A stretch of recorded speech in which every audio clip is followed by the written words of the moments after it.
Kasus dugaan tindak pidana korupsi pengosongan lahan yakni penyerobotan lahan kawasan hutan yang dilakukan oleh PT Produk Sawindo Jambi PSJ di Kabupaten Tanjung Jabung Barat terus bergulir. Setidaknya 40 saksi telah dilakukan pemeriksaan oleh Kejari Tanjung Jabung Barat. Sementara itu, Kasih Pidana Khusus Pirsus Kejari Tanjung Jabung Barat Sudarmanto mengatakan dalam kasus itu pihaknya masih terus melakukan pendalaman. Hal itu dilakukan untuk memperkuat alat bukti dan barang bukti. Ia juga menambahkan sejumlah para ahli telah melakukan pemeriksaan lapangan dan pemeriksaan dokumen. Ahli keuangan negara yang melibatkan BPKP telah memeriksa dokumen yang diajukan penyidik. Untuk penanganan perkara dugaan tindak pidana korupsi pengobatan kawasan hutan di Batang Asam itu, kami telah melakukan pemeriksaan kurang lebih 40 orang saksi dan 8 ahli. 8 ahli ini terdiri dari ahli agraria, ahli kehutanan, ahli keuangan negara, dari Dinas Kehutanan Provinsi Jambi dan Badan Pertanahan Nasional Kabupaten Tanjung Barat. Bisa saya tambahkan juga penanganan perkara ini ada 2 item yang kami lakukan penanganan. Pertama, pemanfaatan kawasan hutan secara tidak sah.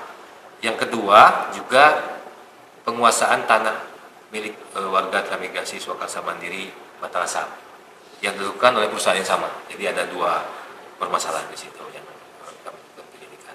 Ya, korupsi juga karena kami juga sudah minta keterangan dari Dinas Transmigrasi Provinsi Jambi, juga kami dapat dokumen-dokumen surat-surat aslinya bahwa memang tanah itu tanah negara yang diserahkan pada tahun 70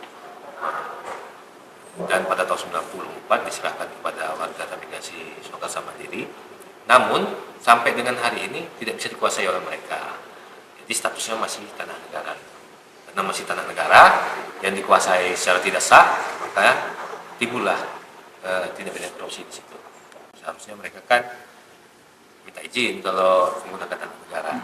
Jadi ada tanah kawasan hutan, ada tanah negara di situ yang digunakan oleh perusahaan itu.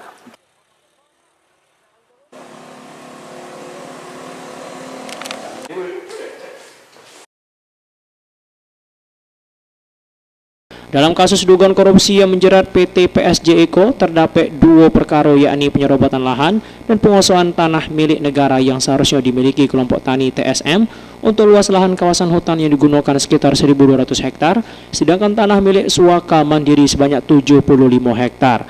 Tanjung Jabung Barat, Ardian Saputra, Bungo TV.